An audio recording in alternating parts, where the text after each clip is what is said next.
De retour sur le plateau, après ces quelques images, nous venons de voir les images qui présentent votre association. Donc Manon Vaudor, présidente de l'association Genepi, et Martin Bégaud, trésorier de l'association Genepi. Donc nous venons de voir tous ensemble les images. Vous êtes les représentants de la plus grande association étudiante de France. Et vous avez remporté le prix spécial du jury des trophées d'initiative en économie sociale, donc de la Fondation Crédit Coopératif. Alors ma première question est assez simple. Le Genepi a 35 ans. C'est en 76, donc je disais que c'était Lionel Stoléru, conseiller technique à la présidence de la République, qui impulse la création de Genepi.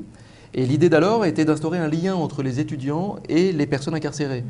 Est-ce que vous pouvez nous dire un petit mot sur l'évolution en 35 ans de cette association? Oui. C'est vraiment la racine en fait, de l'association et sur laquelle on n'est jamais revenu, qu'on a toujours revendiqué et qui est toujours le cas aujourd'hui. Donc c'est maintenir ce lien effectivement entre la société civile et les personnes incarcérées pour un temps et qui sait peut-être aussi, qui a évolué de plus en plus autour d'une réflexion sur le monde prison-justice et portée à la connaissance. C'est-à-dire que c'est pas non plus, c'est pas seulement créer un lien entre membres de l'association et personnes incarcérées, mais c'est aussi après plus largement entre la société civile, par l'information. C'est faire parler derrière aussi des personnes incarcérées et de vos actions que vous menez. Et ces actions que vous menez d'ailleurs, vous en menez tout au long de l'année, il se passe en permanence des choses. Est-ce que vous pouvez nous expliquer, nous raconter un petit peu ce que vous faites tout au long de l'année? Alors, historiquement, on définit nos actions sur 3 piliers. Un pilier d'action en détention, donc plusieurs activités qui sont menées avec et auprès des personnes détenues. Des actions de sensibilisation du public, que ce soit scolaire ou d'un public un peu plus large, et tout un ensemble de réflexions, dont ce qu'on mène au niveau de la revue Passe-Muraille, sachant que il n'y a pas de frontière étanche entre ces 3 piliers. Voilà, chacun s'imbrique. Oui, voilà, tout est un peu interdépendant. Cette revue Passe-Muraille, d'ailleurs, donc c'est une revue régulière. Vous prenez des prises de position. Quel est le but de ces prises de position et est-ce qu'il y a un écho autour de celle-ci? Je ne sais pas qui veut, donc, Martin? Effectivement, oui, c'est des revues bimestrielles. Les prises de position, à plusieurs égards, en fait, cherchent... disons, notre revue est assez connue auprès des professionnels du monde et du monde pénitentiaire et du monde de la justice. Donc à ce niveau-là, c'est vrai qu'il y a une certaine reconnaissance de nos pairs, entre guillemets, puisque à cette occasion, il y a beaucoup d'interviews de ces personnes-là. Ensuite, l'écho qu'il peut y avoir dans l'opinion publique est relativement faible, puisque c'est malheureusement un sujet qui est souvent... disons... On n'en parle pas beaucoup. Oui, voilà, on n'en parle pas beaucoup. Et puis quand on en parle publiquement, c'est souvent pour caricaturer la réalité. Donc nous, on essaie au plus près de décrypter cette réalité. C'est vrai qu'ensuite, on a souvent des échos favorables de la part d'universitaires ou de ces professionnels. Ensuite, il y a parfois, justement, dans nos prises de position, disons qui sont relativement tranchées, il y a parfois une petite appréhension de la part de nos partenaires, notamment de l'administration pénitentiaire, mais je pense qu'on a vraiment intérêt à les titiller de certaines manières. Et vous avez sans doute, c'est même certain, un vrai rôle à jouer pour la reconnaissance des personnes incarcérées et pour tisser ce lien justement entre la société civile.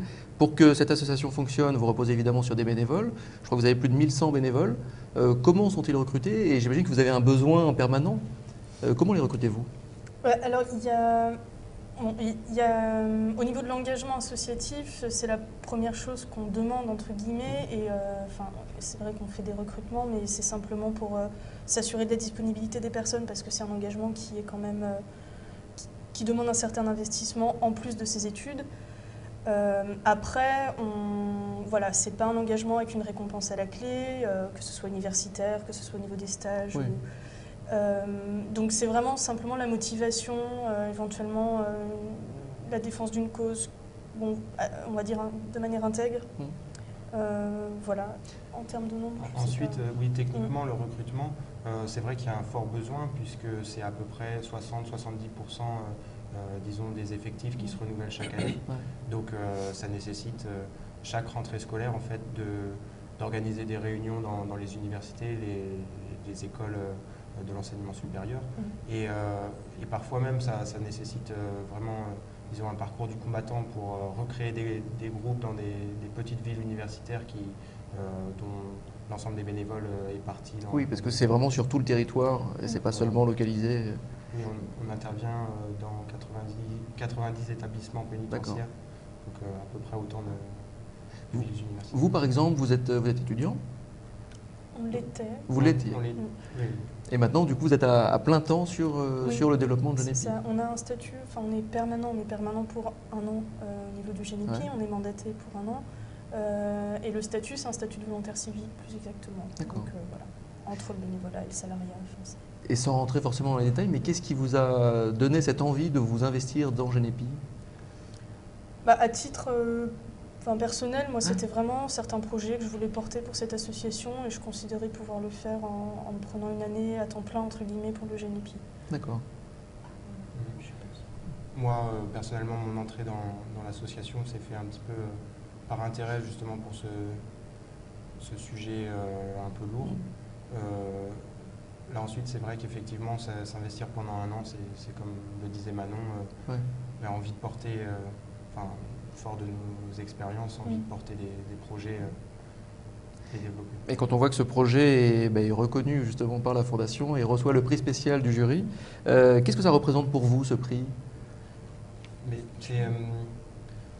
déjà, c'est un univers, l'économie sociale en général, c'est un univers qu'on ne côtoie pas vraiment, nous, en tant qu'association, et que notre action soit reconnue par disons, l'ensemble de ce corps, ce corps de métier.